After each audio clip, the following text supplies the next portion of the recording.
آپ سن رہے ہیں کتاب کہانی۔ آج ہم آپ کے لیے ایک دلچسپ سفر کا آغاز کر رہے ہیں۔ ہماری یہ ویڈیو آپ کو ایسی جگہ کی معلومات فراہم کرے گی جو بہت حیرت انگیز اور انوکھی ہے۔ تو چلیے تیار ہو جائیے۔ بورنیو کے جزیرے پر ایک چھوٹا سا ملک ہے، برونائی دارالسلام۔ نام شاید سنا ہو، لیکن اس کی شہرت اس کی بے پناہ دولت کی وجہ سے ہے۔ مگر سوال یہ ہے، اتنا چھوٹا سا ملک آخر دنیا کے سب سے امیر ملکوں میں سے ایک بنا کیسے؟ چلیے اس دلچسپ کہانی کو سمجھتے ہیں۔ واقعی یہ سوچنے والی بات ہے نا؟ ایک ملک جو امریکہ کی کسی چھوٹی سی ریاست سے بھی چھوٹا ہے، اور وہ دنیا کے سب سے دولت مند ملکوں کی فہرست میں شامل ہو، یہ کیسے ہو سکتا ہے؟ یہی تو وہ چیز ہے جو برونائی کی کہانی کو اتنا دلچسپ بناتی ہے۔ تو چلیے اس پزل کو حل کرنا شروع کرتے ہیں۔ پہلے ذرا اس کی دولت کا اندازہ لگائیں۔ برونائی میں per capita G D P یعنی ہر شخص کے حصے میں آنے والی آمدنی لگ بھگ $95,760 ہے۔ اس نمبر کے ساتھ یہ دنیا میں 7ویں نمبر پر آتا ہے۔ یہ کوئی معمولی بات نہیں ہے۔ یہی اعداد و شمار اس ملک کی زبردست معاشی طاقت کی بنیاد ہے۔ لیکن سوال وہی ہے، یہ دولت آئی کہاں سے؟ اس کے لیے ہمیں وقت میں تھوڑا پیچھے جانا ہوگا، برونائی کی شاندار تاریخ میں، ایک ایسی سلطنت کی کہانی جس کا عروج بھی دیکھا گیا اور زوال بھی۔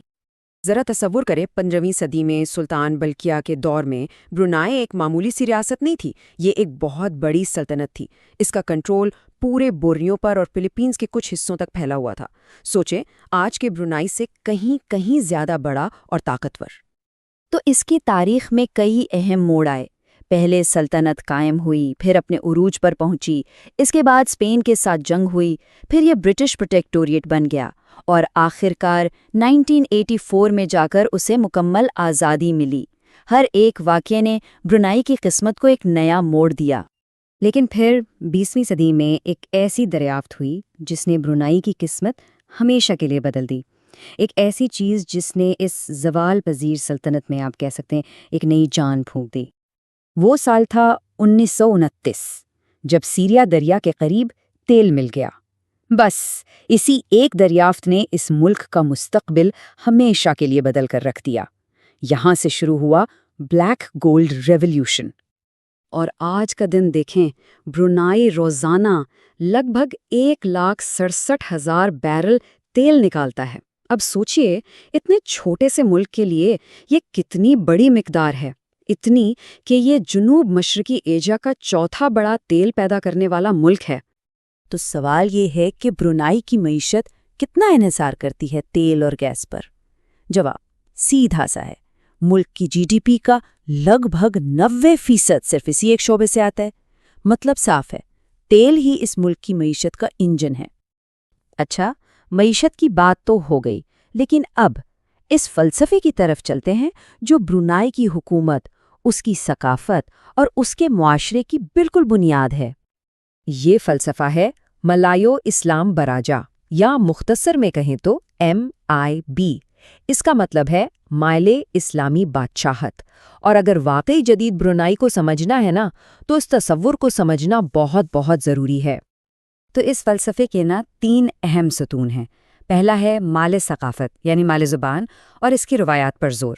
دوسرا ہے اسلامی مذہب، یہاں سنی اسلام کو ریاستی مذہب کا درجہ حاصل ہے۔ اور تیسرا، اور شاید سب سے اہم، ہے بادشاہت، جس میں سلطان کو ریاست کا مطلق سربراہ مانا جاتا ہے۔ اسی فلسفے کا ایک اور دلچسپ پہلو ہے اس ملک کا دوہرا قانونی نظام۔ مطلب یہاں 2 قانون ایک ساتھ چلتے ہیں۔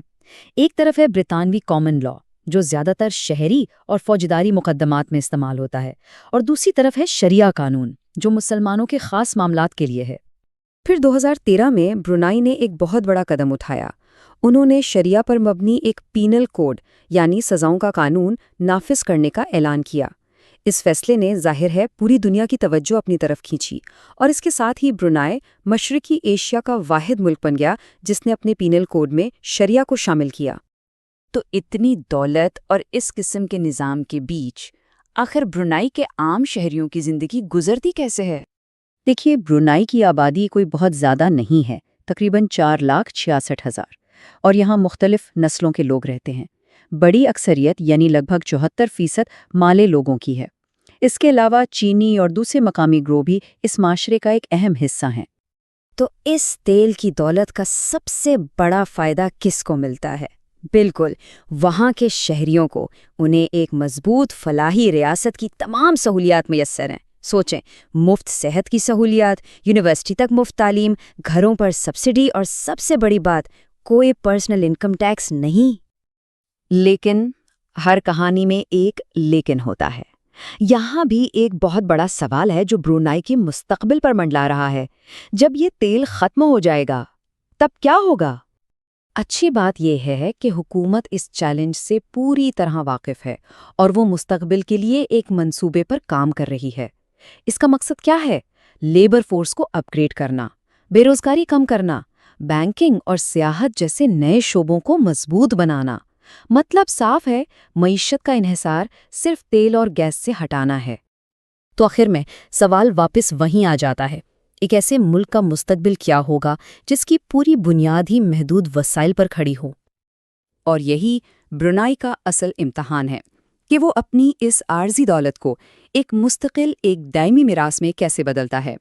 یہ ایک ایسا سفر ہے جسے پوری دنیا یقیناً بہت دلچسپی سے دیکھے گی۔ تو ہماری یہ معلوماتی ویڈیو یہیں اختتام پذیر ہوتی ہے۔ ہم امید کرتے ہیں کہ آپ کو یہ سفر پسند آیا ہوگا۔ جو باتیں ہم نے آپ کو بتائی ہیں، اگر وہ آپ کے لیے نئی تھیں تو کمنٹس میں ضرور بتائیے گا۔